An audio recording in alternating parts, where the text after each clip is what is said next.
Hello friends, कैसे हैं आप सब। आई होप आप सब अच्छे होंगे। स्वागत है आप सभी का आपके अपने चैनल जुनून पढ़ाई का में। चलिए हम लोग अपनी क्लास 6 की हिस्ट्री देख रहे हैं एनसीईआरटी से, जिसे हम लोग एमसीक्यू के फॉर्म में पूरा का पूरा जो हमारा चैप्टर है उसको कंप्लीट कर रहे हैं।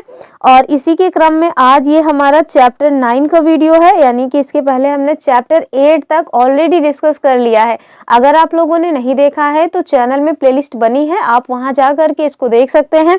चलिए देखते हैं आज की अपनी वीडियो। और इससे पहले आगे बढ़ें, अगर आप लोग पहली बार आए हैं तो सब्सक्राइब जरूर कर लें। और अगर आप लोग पूरी वीडियो देखेंगे तब तो ये वीडियो आपके लिए किसी काम की है। अगर आप लोग इसको 1-2 मिनट देख करके स्किप कर देते हैं तो फिर मेरे ख्याल से आपको इसको ओपन ही नहीं करना चाहिए, क्योंकि फिर वो आपके किसी काम की है नहीं। तो चलिए स्टार्ट करते हैं, देखते हैं आज का अपना पहला क्वेश्चन। यहाँ आपसे कह रहे हैं कि मूवेंदार में निम्न शासक परिवार का मुखिया शामिल नहीं था, यानी कि आपको बताना है कि कौन है जो मूवेंदार में शामिल नहीं है। हमारे पास ऑप्शंस हैं चोल, चेर, तीसरा ऑप्शन है पांडे और लास्ट में आप देखिए कि वाकाटक दिया हुआ है। तो इसका जो सही आंसर होगा वो हो जाएगा हमारा ऑप्शन डी वाला, यानी कि इसमें वाकाटक वंश शामिल नहीं है, जबकि चोल, चेर और पांड्य जो है वे मूवेंदार में शामिल हैं। ठीक है, चलिए एक्सप्लेनेशन देख लेते हैं। ये जो एक्सप्लेनेशन है ये डायरेक्ट एनसीईआरटी की बुक से लिया गया है, स्क्रीनशॉट लेकर के हमने यहाँ लगाया है, तो इसमें आपको किसी भी तरह की कोई मिलावट नहीं देखने को मिलेगी। तो आप देखिए कि यहाँ पे हमारा जो दक्षिण भारत वाला रीजन है, ये जो दक्षिण भारत वाला रीजन है उसके बारे में बताया गया है। अब देखिए दक्षिण भारत वाला जो हिस्सा है उसको हम लोग प्रायद्वीप बोलते हैं। प्रायद्वीप क्यों बोलते हैं? क्योंकि प्रायद्वीप एक ऐसी संरचना को बोला जाता है, एक ऐसा स्थल खंड होता है जिसके 3 तरफ पानी हो। तो हमारा जो ये दक्षिण भारत वाला रीजन है इसमें आप देखेंगे कि 3 तरफ पानी है, जिसके ईस्टर्न साइड में आपको बे ऑफ बंगाल मिल जाएगा, यानी कि बंगाल की खाड़ी। वेस्ट साइड में यानी कि पश्चिम दिशा में आपको मिल जाएगा अरेबियन सी। और हमारा जो सदर्न रीजन है यानी कि साउथ वाला है, साउथ में आपको क्या मिल जाएगा? तो यहाँ आपको मिल जाएगा हिंद ओशन। ठीक है, तो यही के बारे में बताया जा रहा है कि ये जो आपने तट देखे ना, ये जो आपने तट देखे, इधर वाला जो तट है इसको हम लोग एग्जैक्टली ईस्टर्न तट बोलते हैं, या ईस्टर्न जो है घाट, और इधर वाला जो है ना इसको वेस्टर्न घाट बोला जाता है। तो आप देखिए कि जो ये तटीय प्रदेश है इन्हीं के बारे में यहाँ बताया गया है, और यही है तटीय प्रदेश हमारे। यहाँ आप देखिए बता रहे हैं कि दक्षिण भाग में बहुत बड़ा तटीय प्रदेश है, इसमें बहुत से पहाड़, पठार और नदियां तथा मैदान शामिल हैं। ठीक है, तो यहाँ हमारा जो दक्षिण भारत वाला रीजन है उसमें आपको पहाड़ भी मिलेंगे, पठार भी मिलेंगे, नदियां भी मिलेंगी। जैसे पहाड़ों में आपने जरूर सुना होगा कि सबसे ऊंची जो चोटी है वो अन्नामलाई क्या, इसको अनाईमुडी एग्जैक्टली कहते हैं, तो वो है। तो ये जो चोटियां हैं दक्षिण भारत में ऊंची ऊंची सी, ये भी आपको मिल जाएंगे, पठार भी मिलेगा, मैदान भी मिलेगा, तो ये सारी चीजें यहाँ मिल जाती हैं। आगे देखिए कह रहे हैं कि नदियों का जो मैदानी इलाका है इसमें कावेरी जो नदी है ना वो उसके आसपास का जो मैदान है, या ये कहें कि कावेरी नदी के द्वारा सिंचित जो मैदान है वो बहुत ज्यादा उपजाऊ है। ठीक है, तो ये भी आपको दिख गया कि दक्षिण भारत में कावेरी नदी जो है वो बहती है, और उनके आसपास या उनके द्वारा सिंचित जो प्रदेश है या जो क्षेत्र है वो काफी उपजाऊ है, यानी कि वहां पे जो भी आप बो देंगे उसका उत्पादन ठीक ठाक हो जाता है। आगे देखिए, आगे आपसे बता रहे हैं कि मैदानी इलाके तथा तटीय इलाकों के जो सरदार और राजा थे, इनके पास धीरे धीरे काफी अधिक संपत्ति और पावर दोनों ही इकट्ठे हो गई थी उस समय। आगे देखिए कि जो संगम कविताएं हैं, संगम का जो मतलब कि संगम कविताएं क्या हैं, ये हमने इसके पहले वाली वीडियो में आपको ऑलरेडी बताया हुआ है। वहां कह रहे हैं कि जो संगम कविताएं हैं उसमें आपको एक शब्द की चर्चा मिलती है, और वो शब्द कौन सा है? तो वो शब्द है मूवेंदार। ठीक है, आगे देखिए कि जो मूवेंदार है ये एक तमिल शब्द है, यानी कि ये एक कैसा शब्द है, किस भाषा का शब्द है? तो आप याद रखिएगा कि मूवेंदार जो है वो तमिल भाषा का शब्द है, जिसका अर्थ क्या होता है? तो इसका अर्थ होता है मुखिया। ठीक है, तो मूवेंदार शब्द जो कि तमिल भाषा से लिया गया है, जिसका अर्थ होता है मुखिया। आगे बता रहे हैं कि इसका प्रयोग 3 शासक परिवारों के द्वारा किया जाता था, और वो 3 शासक परिवार कौन थे? एक तो चोल थे, दूसरे चेर थे तथा पांड्य। आप मुझे चोल, चेर और पांड्य की राजधानी बता सकते हैं। ठीक है, पांड्य का हम बता देते हैं मदुरै है, चोल और चेरों की आप बताइएगा।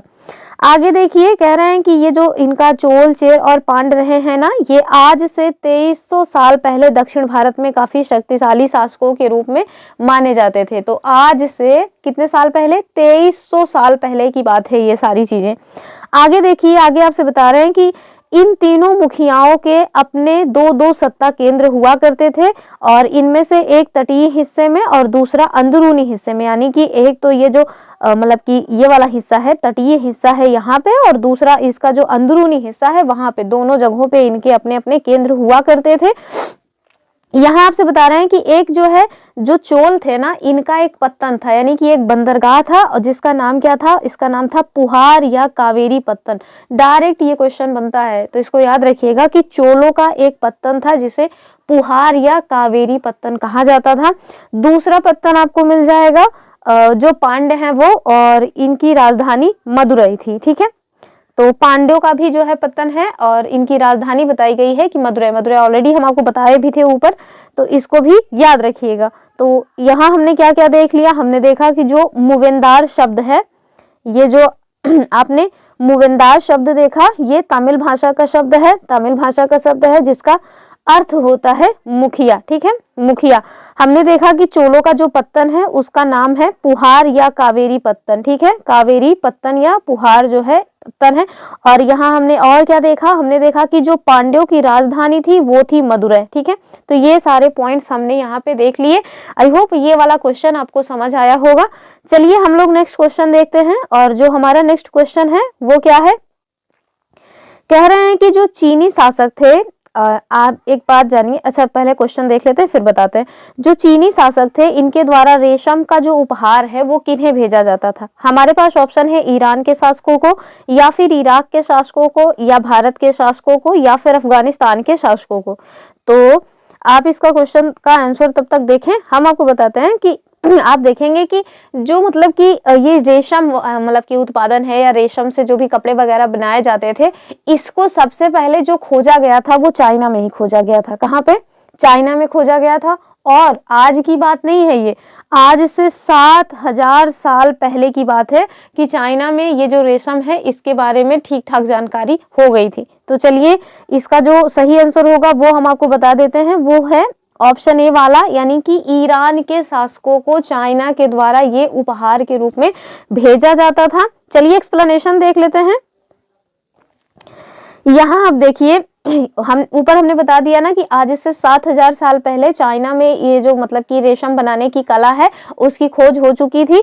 और उसके बाद देखिए कि कभी कभी जो चाइना के शासक थे ना, वो ईरान और उसके साथ साथ जो पश्चिम एशिया वाला रीजन है उनके शासकों को उपहार के तौर पे रेशमी कपड़े भेजा जाता, मतलब भेजते थे। ठीक है, तो चाइना के जो शासक थे वो गिफ्ट के रूप में किसको भेजा करते थे? तो रेशम के कपड़े भेजा करते थे ईरान और जो पश्चिम एशिया के अन्य शासक थे उनको। आगे देखिए, कह रहे हैं कि यहाँ से रेशम के बारे में जानकारी मिलती है और मतलब कि जो जानकारी है वो पश्चिम की तरफ और ज्यादा फैल जाती है। और करीब आज से 2000 साल पहले रोम के जो शासक और धनी लोग थे उनके बीच रेशमी कपड़े जो है वो एक फैशन बन गए। जैसे आजकल वो फटी वाली जीन्स फैशन हो गया है ना, तो आजकल तो कुछ ज्यादा ही फटी फटी आने लगी है। इवन 2025 के लुक को लेकर के लोग अजीब अजीब से वीडियोस भी बनाते रहते हैं।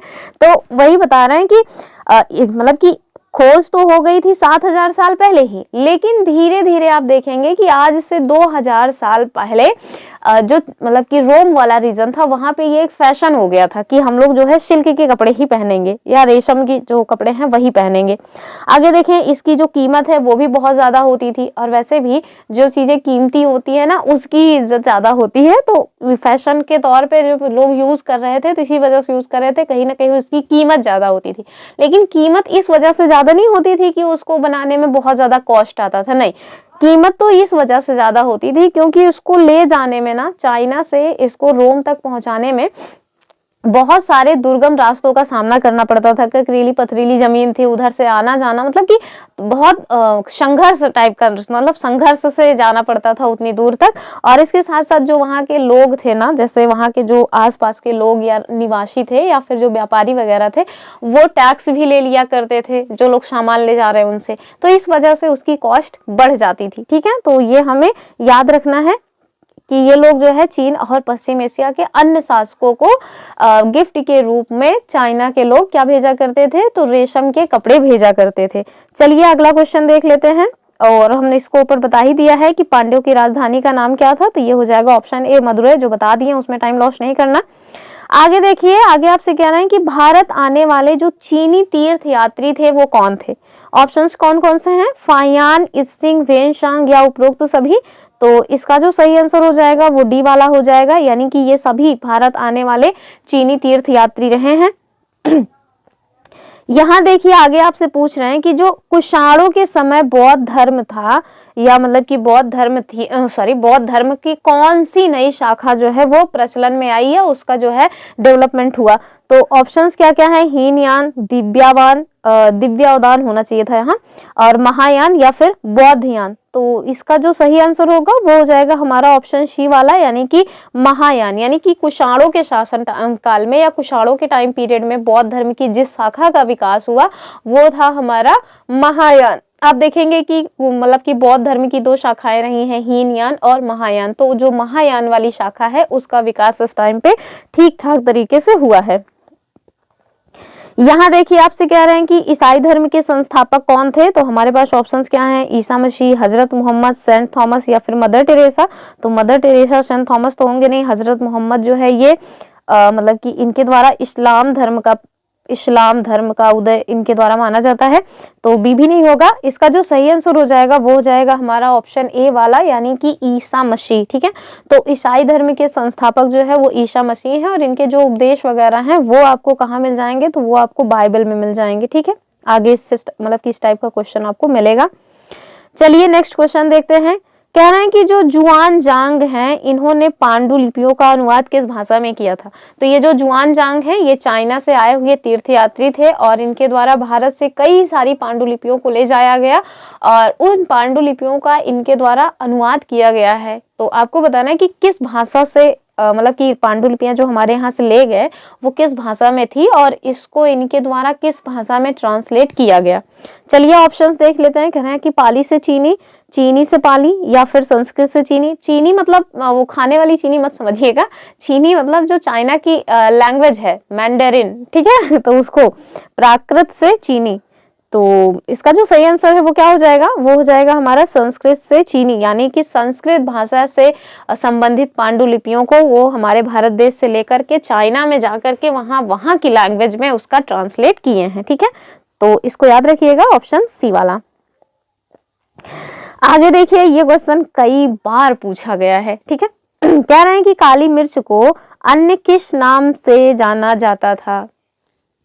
ऑप्शंस क्या क्या हैं, काला सोना, काला चांदी, काला तांबा या फिर काला पीतल। वैसे जिन्होंने काली मिर्च देखी होगी उसको गोल मिर्च भी बोला जाता है एग्जैक्टली। तो क्या हो जाएगा इसका, काला सोना, काला चांदी, तो ये सब नहीं होगा, बकवास नहीं करना, सीधे ऑप्शन देखिए, ऑप्शन ए जो है वो सही हो जाएगा।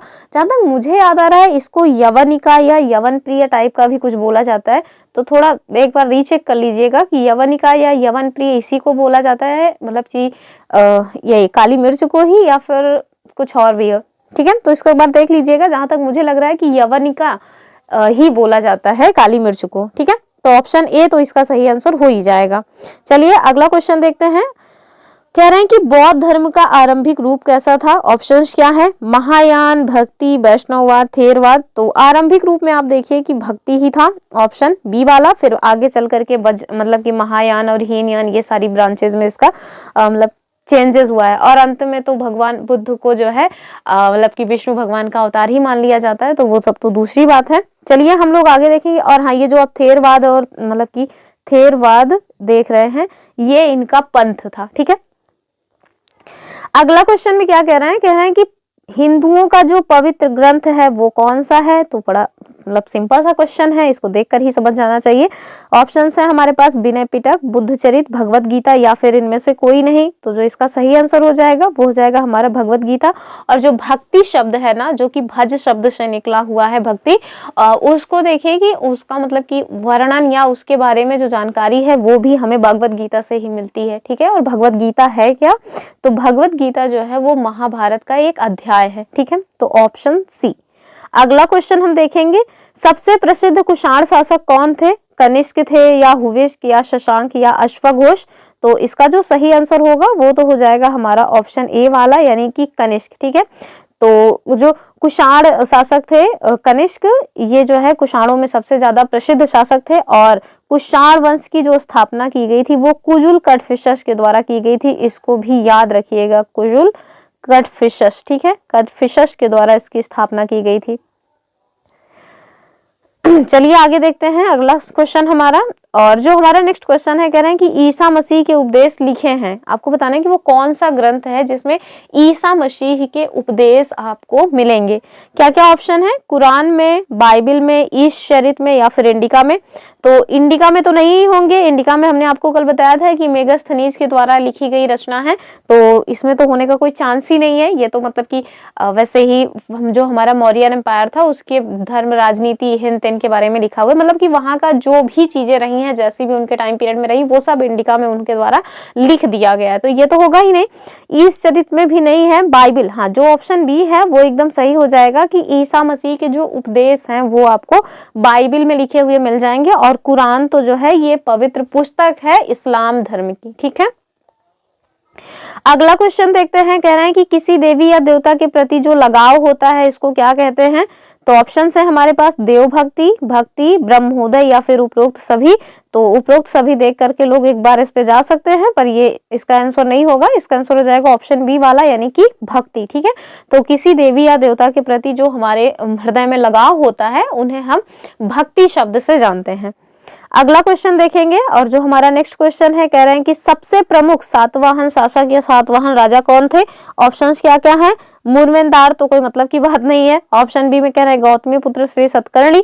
तीसरा देखिए कि यशोवर्मन, और चौथा है रुद्र दामन। तो इसका जो सही आंसर होगा वो हो जाएगा हमारा गौतमी पुत्र सतकर्णी, यानी कि जो गौतमी पुत्र सतकर्णी है वो सबसे महान जो है सातवाहन शासक माने जाते हैं। और सातवाहन जो वंश है इसकी स्थापना किनके द्वारा की गई थी। तो जो शिमुख थे इनके द्वारा इस वंश की स्थापना की गई थी। ये भी हमारे लिए इंपॉर्टेंट पॉइंट है। और ये गौतमी पुत्र श्री सतकर्णी क्यों है? क्योंकि उस टाइम पे माता को जो है उनके द्वारा काफी मतलब कि इतनी रिस्पेक्ट दी जाती थी कि माँ को ही हर जगह मतलब आगे, अपने नाम के आगे उनका नाम लगाया जाता था। अगर ये कहा जाए कि मातृसत्तात्मक समाज था तो कुछ कहना गलत नहीं होगा। और एक चीज और हमें याद रखना चाहिए कि कांसा नहीं, जो शीशा होता है ना, शीशा, तो शीशा का और जो मतलब शीशे के जो सिक्के होते हैं वो हमारे यहाँ किसके द्वारा चलाए गए थे। तो ये शीशे और साथ में पोटीन के भी सिक्के, शीशे और पोटीन के जो सिक्के हैं वो सातवाहन शासकों के द्वारा चलाए गए थे। और इस वंश की स्थापना हमने बता ही दी कि शिमुख के द्वारा की गई थी।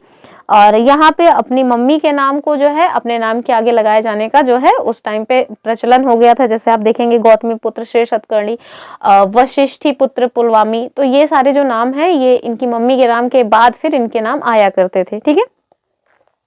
कुछ यहाँ बताया नहीं गया है, नहीं बताया गया, शायद हमने लगाया नहीं, वरना कुछ चीजें थी। वैसे कुछ बहुत ज्यादा डीप में चीजें नहीं है। अब क्लास 6 की एनसीईआरटी में कितना डीप दे देंगे, लेकिन फिर भी अगर इस टाइप के क्वेश्चंस पूछ लिए जाते हैं ना तो फिर एग्जाम टाइम में या एग्जाम हॉल में ना हवा खराब हो जाती है। जिस टाइप के क्वेश्चंस यहाँ बने होंगे यही नहीं सॉल्व होते एग्जाम हॉल में। चलिए देखते हैं अगला क्वेश्चन। कह रहे हैं कि चोलों का महत्वपूर्ण पत्तन कौन सा था। अभी ऊपर हम बता के आ रहे हैं। ऑप्शन है हमारे पास मदुरै, भरूच, पुहार या फिर उपरोक्त सभी।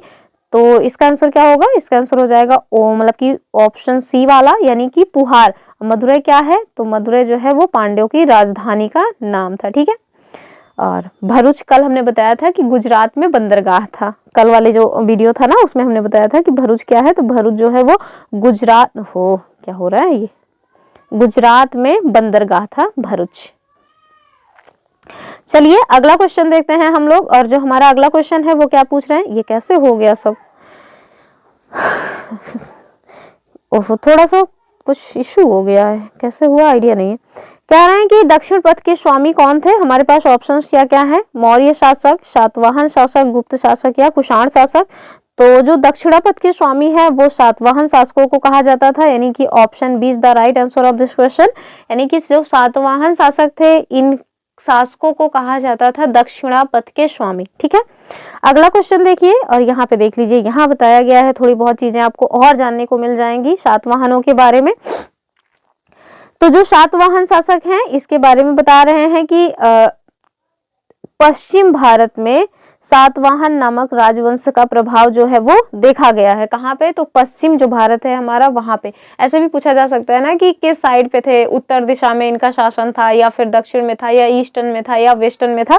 तो याद रखिएगा कि भारत का जो पश्चिमी रीजन है वहां पे सातवाहन शासकों का जो मतलब कि शासन था वो स्थापित था। आगे देखिए कह रहे हैं कि सातवाहनों में जो सबसे प्रमुख राजा थे उनका नाम था गौतमी पुत्र श्री सतकर्णी, और इनके बारे में उनकी मम्मी के द्वारा एक अभिलेख बनवाया गया है, और ये उनकी मम्मी का नाम क्या था? तो वही गौतमी बलश्री जो है, इनके द्वारा एक अभिलेख बनवाया गया था, जिससे हमें इसके बारे में पता चलता है।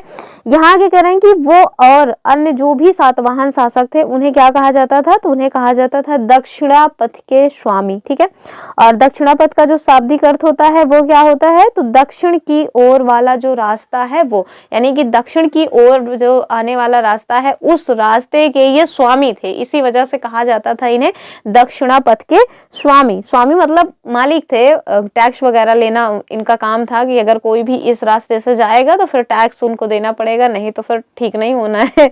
चलिए आगे देखिए, कह रहे हैं कि पूरे दक्षिणी क्षेत्र के लिए भी यही नाम प्रचलित था, और श्री सतकर्णी ने पूर्वी, पश्चिमी तथा दक्षिणी तटों पर अपनी सेनाएं भेजी थी। तो इन कहा जाता है ना कि 3 समुद्रों का पानी पिया करते थे इनके घोड़े जो है, तो इसको भी याद रखिएगा। ये क्वेश्चन शायद कहीं पूछा गया था कि किन शासक के बारे में ये कहा जाता है कि उनके घोड़े जो है वो 3 समुद्रों का पानी पिया करते थे, तो वो सातवाहन शासक ही थे। आगे देखिए, जो हमारा अगला क्वेश्चन है वो कह रहे हैं कि बुद्ध चरित जो है वो किनके द्वारा लिखी गई थी, यानी कि बुद्ध चरित किनकी रचना है, आपको ये बताना है। ऑप्शंस हमारे पास कौन से हैं? अश्वघोष, कालिदास, बाणभट्ट या चरक। तो अब देखिए इसका जो सही आंसर हो जाएगा वो हो जाएगा ऑप्शन ए वाला, यानी कि अश्वघोष। तो बुद्ध चरित जो है वो अश्वघोष की रचना है। कालिदास की तो बहुत सारी रचनाएं हैं, जैसे अभिज्ञान शाकुंतलम कालिदास की ही रचना है। बाणभट्ट का जो है वो याद रखिएगा हर्षचरित जो है ना वो बाणभट्ट की रचना है। ठीक है, किसकी रचना है? तो हर्षचरित जो है वो बाणभट्ट की रचना है। चरक की तो चरक संहिता है। ठीक है, तो चरक की जो रचना है उसका नाम है चरक संहिता। आगे देखते हैं अगला क्वेश्चन, ऑप्शन ए इसका सही आंसर हो जाएगा। यहाँ देखिए, यहाँ आपसे बता रहे हैं कि कुषाणों के जो सबसे प्रसिद्ध शासक थे उनका नाम था कनिष्क, ये हमने ऊपर देखा भी था, और आज से 1900 साल पहले इनके द्वारा जो है वो शासन किया जा रहा था, और इनके द्वारा एक बौद्ध परिषद का गठन किया गया। तो जो मतलब कि कनिष्क थे इनके द्वारा एक बौद्ध परिषद का गठन किया जाता है, जिसमें एकत्र होकर के जो विद्वान हैं वो महत्वपूर्ण विषयों पर विचार विमर्श के मतलब करते थे। बुद्ध की जीवनी, बुद्ध के मतलब बुद्ध चरित, तो याद रखिएगा कि ये जो बुद्ध चरित है ना ये बुद्ध की यानी भगवान बुद्ध की जीवनी है। ठीक है, तो और इसके रचनाकार कौन है? कवि अश्वघोष। और ये कहाँ रहा करते थे? तो ये कनिष्क के दरबार में रहते थे। ये 3-4 क्वेश्चन अपने आप में बन रहे हैं। कैसे कैसे क्वेश्चन बन रहे हैं? एक तो बुद्ध चरित का संबंध किससे है? तो बुद्ध की मतलब कि वो बुद्ध की जीवनी है। इसके रचनाकार कौन है? तो इसके रचनाकार है अश्वघोष। और ये अश्वघोष किनके मतलब की जो है दरबार में रहा करते थे? तो ये जो कुषाण शासक कनिष्क थे उनके दरबार में रहा करते थे। तो ये सारे क्वेश्चन अपने आप में मतलब इंपॉर्टेंट है। आगे देखिए, अश्वघोष तथा अन्य बौद्ध विद्वानों ने अब संस्कृत में लिखना शुरू कर दिया था, यानी कि इस टाइम पे तक आप देखेंगे कि जो अश्वघोष तथा जो अन्य भी विद्वान है, कोई ऐसा तो है नहीं कि उस टाइम पे केवल एक ही विद्वान रहे होंगे, अन्य जो लोग भी थे वो लोग भी अब संस्कृत में लिखना स्टार्ट कर चुके थे। ठीक है, तो इसको याद रखिएगा कि जो हमारी बुद्ध चरित है वो उसके रचनाकार कौन है? तो वो अश्वघोष जाएंगे। ये मैच द फॉलोइंग में भी कई बार क्वेश्चन आया हुआ है उत्तर प्रदेश पीसीएस में। चलिए आगे देखते हैं अगला क्वेश्चन। कह रहे हैं कि बौद्ध धर्म का कौन सा संप्रदाय बोधिसत्वों में विश्वास करता था? तो ऑप्शंस क्या क्या हैं? हीनयान, महायान, तंत्र या फिर वैष्णव। तो भैया जो महायान है ना वो जो है बोधिसत्वों में विश्वास किया करते थे, यानी ऑप्शन बी इसका सही आंसर हो जाएगा। अगला क्वेश्चन देखते हैं। कह रहे हैं कि चीन से भारत आने वाला जो प्रसिद्ध तीर्थयात्री थे वो कौन थे? तो चाइना से जो भारत आने वाले तीर्थयात्री रहे हैं उसमें आप बताइए कौन शामिल हैं? ऑप्शन क्या है? अल्बरूनी, दूसरा ऑप्शन है वेनशांग, तीसरा आप देखिए मार्को पोलो, और चौथा जो ऑप्शन दिया है वो है इब्न बतूता। तो इसका जो सही आंसर हो जाएगा वो क्या हो जाएगा? वो हो जाएगा हमारा ऑप्शन बी वाला, यानी कि वेनसांग। तो वेनसांग जो है वो चीन से आए थे, यानी कि चीन से आने वाले प्रसिद्ध तीर्थयात्री थे। अन्य लोगों को भी हम लोग देख लेते हैं। तो जो अल्बरूनी है ये तो मध्यकाल में आए थे, तो इन्हें छोड़िए। यहाँ देखिए मार्को पोलो, तो मार्को पोलो जो है ये कब के थे, तो मार्को पोलो जो है वो इटली के यात्री थे, जबकि जो इब्न बतूता है ये मोरक्को से आए थे। ठीक है, मोरक्को से आए थे इब्न बतूता, और इनके बारे में बीपीएससी टीआरई 1 में पूछा गया था। ठीक है, जो इब्न बतूता है ये मोरक्को से आए थे, और किन के टाइम पीरियड में आए थे, तो ये मोहम्मद बिन तुगलक के टाइम पीरियड में आए थे। मोहम्मद बिन तुगलक ने इनको अपना काजी नियुक्त किया था, और इसके साथ साथ इनको चाइना भी भेजा गया था अपने राजदूत के रूप में मोहम्मद बिन तुगलक के द्वारा। तो ये सारी चीजें भी याद रखिएगा इब्न बतूता के बारे में। और इब्न बतूता की शायद एक रचना है किताबुल रहला, इसको भी याद रख लीजिएगा, किताब उल रहला इब्न बतूता की ही है। आप चाहें तो इसको रीचेक भी कर लें अगर कोई कंफ्यूजन समझ आता है तो ये सारी चीजें याद रखिएगा। आगे हम देखते हैं अगला क्वेश्चन। यहाँ आपसे कह रहे हैं कि चोल, चेर तथा पांडे ये कौन थे, तो ऑप्शन है हमारे पास व्यापारी, दूसरा ऑप्शन है राजा, तीसरा है तीर्थयात्री, चौथा है दार्शनिक। तो अभी ऊपर हम लोग देख के आ रहे हैं मूवेंदार शब्द को, तो मूवेंदार शब्द में हमने देखा कि जो मतलब 3 मुखिया थे जिन्हें मूवेंदार कहा जाता था, तो जब मुखिया थे तो इसमें व्यापारी, तीर्थयात्री, दार्शनिक का कोई महत्व ही नहीं है। ऑप्शन बी जो है वो सही आंसर हो जाएगा, यानी कि राजा। ठीक है, चलिए अगला क्वेश्चन देखते हैं। और हाँ, फिर से बता रहे हैं कि आपको चोल और चेर की राजधानी क्या है ये कमेंट करना है। अगला क्वेश्चन देखिए, कह रहे हैं कि बोधिसत्व कौन थे। ऑप्शंस क्या क्या हैं हमारे पास, बौद्ध भिक्षु थे, बौद्ध देवता थे, बौद्ध संत थे, या बौद्ध शासक थे। तो इसका जो सही आंसर हो जाएगा वो हो जाएगा बौद्ध संत। ठीक है, भिक्षु भी कह सकते हैं फिलहाल के लिए। चलिए यहाँ देखते हैं उस टाइम में जो परिवर्तन आ रहे थे उसके बारे में यहाँ बताया गया था। तो उन्हीं परिवर्तनों में ये शामिल है कि बोधिसत्व को लेकर के जो आस्था है वो भी आपको देखने को मिल जाएगी। और इसके साथ साथ आप देखिए कि बोधिसत्व किन्हें कहते हैं, तो बोधिसत्व उन्हें कहा जाता है जो ज्ञान की प्राप्ति के बाद एकांतवास करते हुए ध्यान साधना कर सकते थे, लेकिन ऐसा करने के बजाय वे लोगों को शिक्षा देने और मदद करने के लिए सांसारिक परिवेश में ही रहना ठीक समझने लगे। धीरे धीरे बोधिसत्व की पूजा काफी प्रचलित हो गई और पूरे मध्य एशिया, चाइना और बाद में फिर कोरिया तथा जापान तक भी फैल जाती है। तो आप इन्हें चाहे बिच्छू कहें या फिर मतलब कि देवता कहें या संत कहें, मेरे ख्याल से तो ये सभी हो जाना चाहिए। कुल मिला के बौद्ध शासक नहीं होना चाहिए। तो आप कुछ भी कह लीजिए, सभी ठीक लग रहे हैं, क्योंकि ऐसा मतलब एग्जैक्टली दिया नहीं था कि ये वो हैं। तो मेरे ख्याल से इन्हें संत कहना ठीक होगा। चलिए फिलहाल के लिए आगे देखते हैं अगला क्वेश्चन। ये कैसे गड़बड़ा गई पीडीएफ हमारी। यहाँ देखिए 24 नंबर का क्वेश्चन, कह रहे हैं कि सातवाहन शासक किस क्षेत्र में शासन किया करते थे, आपको ये बताना है। तो सातवाहनों का जो शासन है वो कहाँ पे था, अभी हमने ऊपर बताया है ना कि सिमुक सातवाहन, उनके द्वारा इसकी स्थापना की गई है। और सातवाहन शासकों में गौतमी पुत्र शतकर्णी जो है वो मतलब कि सबसे महान शासक माने जाते हैं। तो उन्हीं के बारे में आपसे पूछ रहे हैं कि इनका शासन कौन से क्षेत्र में था। ऑप्शन क्या है, उत्तर भारत, दक्षिण भारत, पूर्व भारत या पश्चिम भारत। तो जो सही आंसर हो जाएगा वो हो जाएगा हमारा ऑप्शन डी वाला, यानी कि पश्चिम भारत में इनका शासन था। अगला क्वेश्चन देखिए, कह रहे हैं कि ये क्वेश्चन मैंने बहुत दिमाग लगा के बनाया है, अगर आप लोगों को समझ आए तो ठीक ही है। चलिए, कह रहे हैं कि निम्नलिखित तीर्थ यात्री को कालानुक्रम में आपको सेट करना है। हमारे पास ऑप्शंस क्या है, श्वेनसांग, फाशियान या इत्सिंग। और आपके पास ऑप्शंस में यानी कि कूट दिया हुआ है कि पहले में बताइए BAC हो जाएगा या फिर ABC हो जाएगा या CBA हो जाएगा। तो इसका जो सही आंसर होगा वो क्या हो जाएगा, ये हो जाएगा हमारा ऑप्शन BAC, यानी कि ऑप्शन ए जो है वो सही हो जाएगा। यानी कि सबसे पहले आप देखेंगे कि भारत देश में फाशियान आए, फाशियान के बाद श्वेनसांग आते हैं और उसके बाद इत्सिंग आते हैं। तो ये मतलब कि कालानुक्रम में आपको लगाना था कि कौन सबसे पहले बाद आए, उसके बाद कौन आया, उसके बाद कौन आया। तो ऑप्शन जो ए है वो इसका सही आंसर हो जाएगा। चलिए इसका एक्सप्लेनेशन देख लेते हैं अकॉर्डिंग टू NCERT। तो हमारी NCERT में ये दिया हुआ है,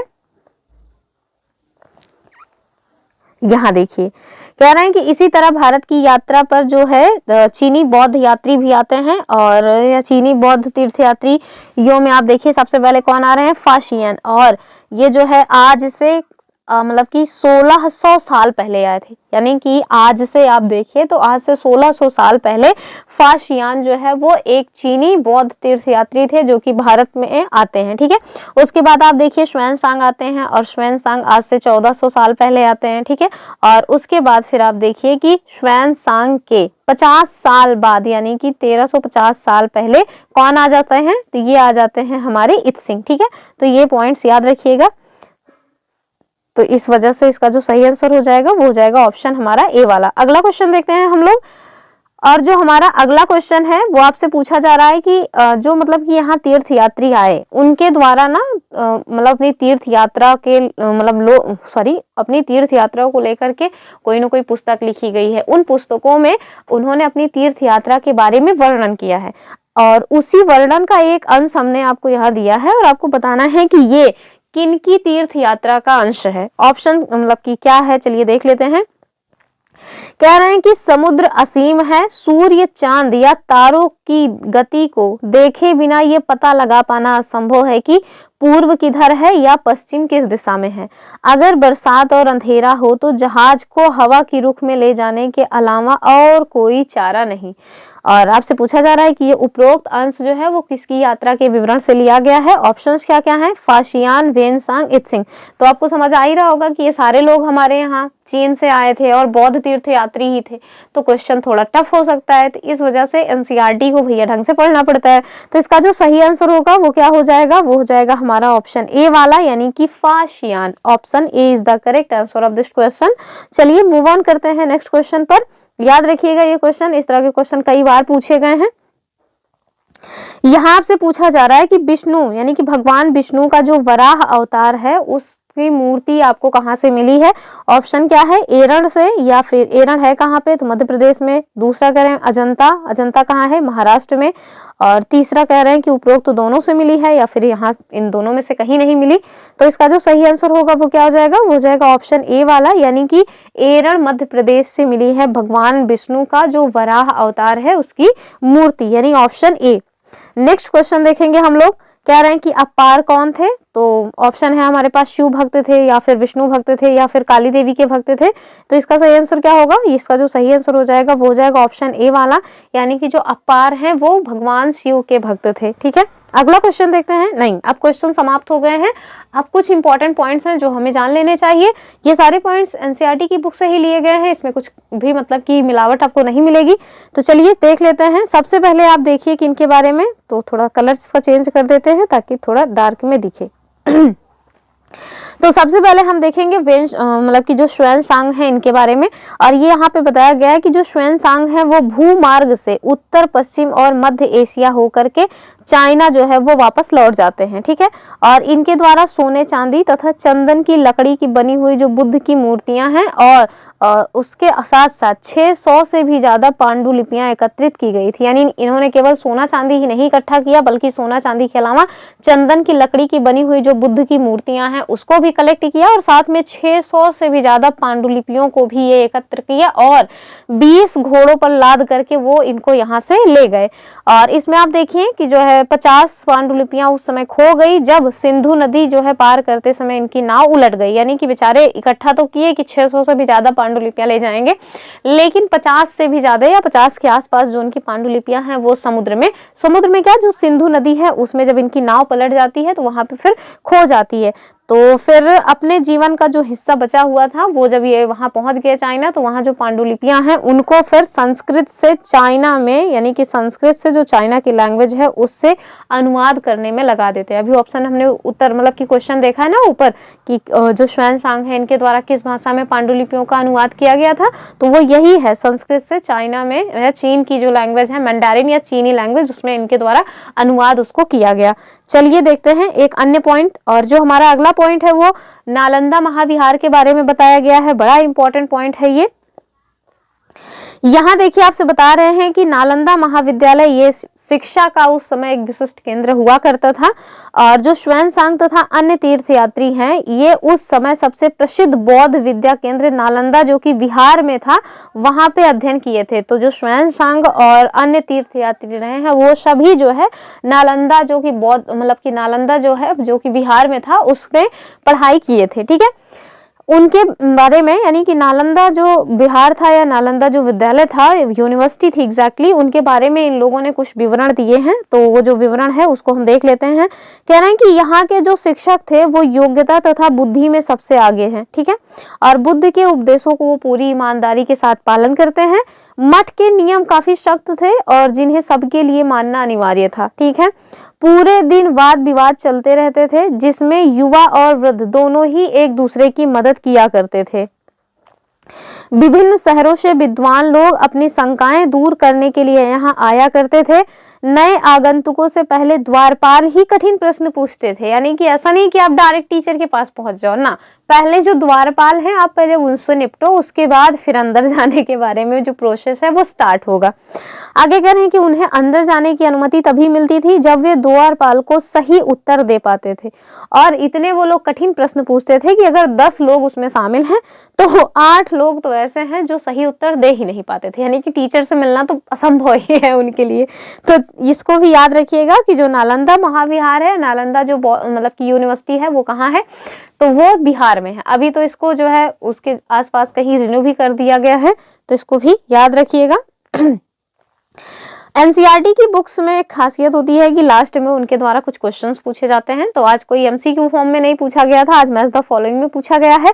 तो मतलब कि इस चैप्टर 9 में उनके द्वारा जो क्वेश्चन पूछा गया है वो इसी तरह से पूछा गया, तो हम इसको सॉल्व करवा देते हैं। वैसे भी आप लोग को बता देंगे कि आप लोग सॉल्व करिएगा, तो आप लोग कमेंट वगैरह करते नहीं है, तो हम खुद ही करवा देते हैं। हालांकि सबका सब हमने ऊपर ऑलरेडी करवा दिया, लेकिन फिर भी इसको कंप्लीट करवा देते हैं ताकि कुछ बचने ना पाए। चलिए देख लेते हैं। तो दक्षिणापथ के स्वामी को अगर हमें मिलाना होगा तो हम लोग सातवाहन शासकों से मिला देंगे। इधर देखिए मूवेंदार, तो चोल, चेर और पांडे जो है इन्हें मूवेंदार कहा जाता था। अश्वघोष जो है इनकी रचना है बुद्ध चरित। बोधिसत्व जो है वो महायान बौद्ध धर्म ये मतलब संबंधित है। और श्वेन सांग जो है वो कौन थे, तो वो थे एक चीनी यात्री। ठीक है, तो इसको याद रखिएगा ये सारे पॉइंट्स। चलिए आगे देख लेते हैं। ये आप देखिए कि जो कार्ले की गुफा है वो कहाँ है, तो महाराष्ट्र में है। इसका चित्र भी आपको दिखा दिया गया है। तो ये डायरेक्ट क्वेश्चन बन सकता है कि कार्ले की गुफा कहाँ है, महाराष्ट्र में है, या एक साइड अजंता लिख देंगे, कार्ले की गुफा लिख देंगे, एरन लिख देंगे, और दूसरे साइड जो स्टेट है उसका नाम लिख देंगे, और आपको मैच करने के लिए रहेगा। तो कुछ भी करने के लिए आ सकता है, कैसे भी फॉर्म में क्वेश्चन बन सकता है। तो याद रखिएगा कि जो कार्ले की गुफा है वो महाराष्ट्र में है। ठीक है, अब एनसीईआरटी में लास्ट में एक अन्यत्र करके एक जो है सेक्शन दिया रहता है, वो भी हमारे काम का रहता है। तो चलिए उसको देख लेते हैं आज क्या बताया गया है। तो आज जो हमें बताया गया है वो कह रहे हैं कि आज से करीब 2000 साल पहले जो हमारा पश्चिम एशिया था ना, वहां पे ईसाई धर्म का उदय हुआ, और ईसा मसीह का जन्म जो है वो कहाँ हुआ था, तो बेथलेहम में हुआ था। तो ये भी अपने आप में एक पॉइंट है कि ईसा मसीह का जन्म जो है वो बेथलेहम में हुआ, जो उस समय रोमन साम्राज्य का हिस्सा था। और इन्हीं यानी कि ईसा मसीह ने स्वयं को इस संसार का उद्धारक बताया, और उनके द्वारा दूसरों को मतलब प्यार देने और उसी तरह दूसरों से विश्वास करने का उपदेश दिया गया था, जिस तरह हर व्यक्ति दूसरों से प्यार और विश्वास की उम्मीद करता है। यानी कि अगर आप चाहते हैं कि सामने वाला आपसे प्यार से बात करे, आप पे वो ट्रस्ट करे, तो पहले भैया आप उससे प्यार से बात करो और आप उस पे ट्रस्ट करो। यानी कि जो आप बोओगे वही आप काटोगे, जैसा आप दूसरों को दोगे वैसा ही आपको वापस दोबारा वैसा ही मिल जाएगा। तो यही कुल मिला के यहाँ बताया गया है। आगे बता रहे हैं कि बाइबल में ईसा मसीह के उपदेश की जो बातें हैं वो लिखी हुई हैं। हमने क्वेश्चन देखा था ना, तो वही क्वेश्चन है कि बाइबल में ईसा मसीह के द्वारा जो भी बातें कही गई हैं वो लिखी गई हैं। यहाँ उसका एक अंश दिया हुआ है, और वो अंश हमें देख लीजिए क्या है। तो धन्य है वो लोग जो धर्म और न्याय के लिए भूखे प्यासे रहते हैं, जैसे हम लोग व्रत रखते हैं ना, आजकल तो हम तो नहीं रख रहे हैं। इधर देखिए कह रहे हैं उनकी कामनाएं पूरी होंगी, जो दयालु हैं वे धन्य हैं क्योंकि उन्हें दया मिलेगी। आगे देखिए कह रहे हैं कि धन्य है वो जो दिल से पवित्र है, यानी कि उनको गंगा स्नान करने की जरूरत नहीं है। अगर वो मन से साफ है, मन उनका पवित्र है, तो फिर वो लोग धन्य हैं क्योंकि वे ईश्वर के दर्शन कर सकेंगे। ठीक है, तो गंगा स्नान करने से दर्शन नहीं मिलने वाला, तो इस समय जो महाकुंभ लगा हुआ है ना, वहां जाने की जरूरत नहीं है। अपने दिल को साफ करिए, उसको पवित्र रखिए। आगे कह रहे हैं क्योंकि वे ईश्वर के दर्शन कर सकेंगे, धन्य है वे। तो धन्य ऐसे लोग भी हैं जो शांति स्थापित करते हैं। तो शांति स्थापित कौन करना चाहता है? पड़ोसी में जब ले झगड़ा ना हो तब ले मजा कहाँ आता है फिर। तो भैया फिर वो लोग धन्य नहीं है ना, जो लोग मजा लेते हैं पड़ोसी अगर झगड़ रहे तो उनको छोड़ दीजिए, वो लोग धन्य बिल्कुल नहीं है। वो लोग धन्य हैं जो शांति को स्थापित करते हैं, और वही ईश्वर की संतान कहलाएंगे। तो जो लोग भी ईश्वर की संतान कहलाना चाहते हैं वो शांति स्थापित करने के बारे में सोचे, ना कि जो है झगड़ा लड़ाई के बारे में सोचे। आगे देखिए कह रहे हैं कि ईसा मसीह के उपदेश साधारण लोगों को काफी पसंद आए और धीरे धीरे ये पश्चिम एशिया, अफ्रीका तथा यूरोप में फैल गए। ईसा मसीह की मृत्यु के तो मतलब कि 100 सालों के अंदर ही भारतीय उपमहाद्वीप के जो पश्चिमी तट हैं उस पर पहले ईसाई धर्म प्रचारक पश्चिम एशिया से आए। तो ये भी याद रखिएगा। एक और पॉइंट है कि जो हमारे यहाँ केरल में ईसाई लोग रहते हैं ना, उनको क्या कहा जाता है, तो उनको कहा जाता है सीरियाई ईसाई। डायरेक्ट क्वेश्चन बन सकता है कि सीरियाई ईसाई कहाँ के ईसाइयों को कहा जाता है, तो हमारे यहाँ के ही जो है स्टेट्स का नाम दे सकते हैं या कहीं और के भी स्टेट का नाम दे सकते हैं, या ये भी हो सकता है ना यही लिख दें कि सीरिया के जो ईसाई हैं उनको कहा जाता है। तो फिर लोगों का अच्छा सीरियाई लिखा है तो मतलब सीरिया के ही होंगे, ले भैया सीरिया। और फिर एग्जाम में क्या मिलेगा, ले बेटा लड्डू। और अगर माइनस मार्किंग है तो एक माइनस में भी ले। तो थोड़ा ध्यान से देख लीजिए कि जो सीरियाई ईसाई है उन्हें मतलब कि क्या वो कहाँ के ईसाइयों को कहा जाता है, तो जो केरल के ईसाई थे उन्हें कहा जाता है, क्योंकि वे संभवतः पश्चिम एशिया से आए थे। वे विश्व के सबसे पुराने ईसाइयों में से एक हैं, तो वो आए थे पश्चिम एशिया से और इस वजह से उन्हें सीरियाई ईसाई कहा जाता है। अब देखिए जो हमारी मतलब की है ना तिथियां, तो ये बड़े काम की चीज है, क्रोनोलॉजी में क्वेश्चन इससे बनेगा। तो जब सारा मतलब कि चैप्टर 6 का मतलब है जब क्लास 6 का कंप्लीट हो जाएगा तो हम लोग स्टार्ट से लेकर के एंड तक एक सेपरेट वीडियो में पूरा का पूरा जो तिथियां हैं वो बता देंगे। तिथियां बताने का मतलब है कि क्रोनोलॉजी में सेट करके बता देंगे, ठीक है, तो उससे ना आसानी रहेगी। चलिए कह रहे हैं कि रेशम बनाने की जो कला की खोज है वो लगभग आज से 7000 साल पहले हुई थी। और कहाँ हुई थी, हमने बताया ही था कि भैया चाइना में हुई थी। वैसे भी ऐसे बड़े बड़े जो कांड हैं वो चाइना में ही होते हैं। आगे देखिए कह रहे हैं कि चोल, चेर तथा पांडे, इनका जो समय काल है वो आज से 2300 साल पहले रहा है, तो इसको भी याद रखिएगा। यहाँ देखिए कि रोमन साम्राज्य में जो मतलब कि रेशम की मांग जो है वो बढ़ जाती है, वो कब बढ़ती है, तो आज से 2000 साल पहले। फैशन का मतलब कि दिखावा हो गया था ना, फैशन एकदम, और महंगा भी था एग्जैक्टली। आगे देखिए कह रहे हैं कुषाण शासक जो कनिष्क है, इनका जो टाइम पीरियड है वो कब का था, तो आज से लगभग 1900 साल पहले ये जो है इनका समय काल था। यहाँ देखिए फाशियान का भारत आगमन कब था, तो हमने देखा था कि फाशियान जो है आज से 1600 साल पहले आए थे। उसके बाद कौन आए थे, तो उसके पास आए थे हमारे श्वेनसांग, और उसके 50 साल बाद आए थे इत्सिंग, ठीक है। यहाँ देखिए कह रहे हैं कि जो श्वेनसांग है इनकी भारत यात्रा, अपार की शिव स्तुति की रचना। तो अभी हमने आपको बताया था ना कि जो अपार हैं वो शिव भक्त थे, तो इन्होंने शिव स्तुति जो है रचना की है। और ये कब किए थे, तो आज से लगभग 1400 साल पहले। तो और आज से 1400 साल पहले श्वेनसांग भारत आए थे, उन्हीं को देख करके इनके मन में हुई चलो हम शिव भक्त की रचना करते हैं, यानी शिव स्तुति की रचना करते हैं। मजाक है, इनको देख करके नहीं हुई थी, वो अपना भक्त थे तो अपना खुद ही किए होंगे अपने आराध्य को प्रसन्न करने के लिए। तो ये रही आज की अपनी वीडियो भैया, यही सारी चीजें थी। नहीं, अभी एक शब्द रह गया है, हिंदू शब्द। तो ये जो हिंदू वाला कंसेप्ट वो आ गया है ना कि हम हिंदू हैं, सामने वाला तो कुछ और ही है। तो ये जो है हिंदू शब्द कहाँ से आया ये हमें देख लेना चाहिए, ताकि थोड़ा मन में जो भ्रम है ना वो मिट जाए। तो देखिए ये जो हिंदू शब्द है ये कहाँ से आया, तो हिंदू शब्द इंडिया शब्द की तरह ही सिंधु या इंडस से निकला है। यह शब्द अरबों तथा ईरानियों के द्वारा उन लोगों के लिए उपयोग किया जाता था जो सिंधु नदी के पूर्व में रहा करते थे। तो जब मैं इसको पढ़ती हूँ ना तो मेरे मन में आता है कि जब यहाँ गांव में इंडियन बच्चे भी कहते हैं भैया हिंदू हैं हम, मुसलमान थोड़े ना। तो ये जो हिंदू मुसलमान वाला करते रहते हैं, वो जो बैकआउट वाला नारा आता है ना कि मुसलमानों को भगाओ, ये सारा करो, यहाँ की चीजों को त्याग करो, मस्जिद वगैरह को गिरा दो। तो मुझे इस समय ऐसा लगता है कि सबसे पहले तो हम लोगों को जो हिंदू हम लोग रट्टा मारते रहते हैं ना वही त्याग करना चाहिए। क्यों? क्योंकि हिंदू तो ऑलरेडी उनके द्वारा दिया गया नाम है, हम लोग तो हिंदू हैं भी नहीं, लेकिन उसको कोई नहीं सुनेगा। बस मुसलमानों को भगाओ, उनके कपड़े, इवन उनके कपड़े को भी कोई नहीं भगाना चाहेगा। अब देखिए ना, लड़कियां जो सूट सलवार पहनती हैं वो कहाँ से लिया है, हम लोगों ने इन्हीं से तो लिया है, कहीं और से तो लिया नहीं। लेकिन उसको भी नहीं जो है कहेंगे कि उसको भी मत पहनो। इवन जीन्स को भगाओ, क्यों? जीन्स नहीं ठीक है, सूट सलवार ठीक है। तो ये सारी चीजें ना थोड़ा अजीब सी लगती हैं कि जो है बैकआउट करो, ये हम हिंदू हैं। तो उनके लिए ये है, अगर कोई आपके सामने कहे भैया हम सीना ठोक के कहते हैं हिंदू हैं, तो उनको ये वाला पैराग्राफ दिखाइए कि देखिए ये हिंदू है क्या एग्जैक्टली। आगे देखिए कह रहे हैं कि यही शब्द उनके धार्मिक विश्वास तथा सांस्कृतिक परंपराओं के लिए भी प्रयुक्त हुआ करता था। ठीक है, तो ये सारे पॉइंट्स भी याद रखिएगा। हाँ, अब खत्म हो गई भैया वीडियो अपनी, इतनी सारी चीजें थी, यही सारे पॉइंट्स थे जो हमारे चैप्टर 9 में थे। तो हम कोशिश करते हैं कि एक भी पॉइंट मिस ना होने पाए। और बाकी अगर आप लोग पूरी की पूरी वीडियो खुद, मतलब वीडियो नहीं, जो हमारी बुक है उसको खुद से पढ़ेंगे तो ज़्यादा ही अच्छा रहेगा। बाकी सारे पॉइंट्स हम कवर कर देते हैं। और अगर आप चाहते हैं कि इसकी पीडीएफ आपको मिल जाए तो आप लोग कमेंट कर सकते हैं कि आप लोगों को बुक की पीडीएफ चाहिए या जिस पीडीएफ से हम पढ़ाते हैं ये पीडीएफ चाहिए। और वो आपको हमारा जो टेलीग्राम चैनल है जुनून पढ़ाई का, जिसका लिंक आपको डिस्क्रिप्शन बॉक्स में मिल जाएगा, वहाँ पे जाकर के टेलीग्राम चैनल ज्वाइन करके ये सारी पीडीएफ वगैरह वहाँ से डाउनलोड कर सकते हैं। और इसके साथ साथ जो हमारा यूट्यूब चैनल है ना, ये जो यूट्यूब है ना, ये हमारे चैनल पे कोई वीडियो अपलोड होती है तो वो फिर मतलब नोटिफिकेशन वगैरह सबको नहीं देता है।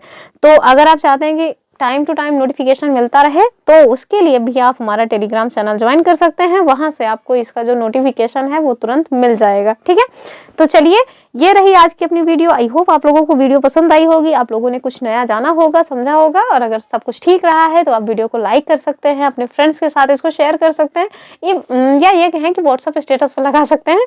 तो फिर मिलेंगे अपने नेक्स्ट वीडियो में, और तब तक के लिए जय हिंद एंड बाय बाय।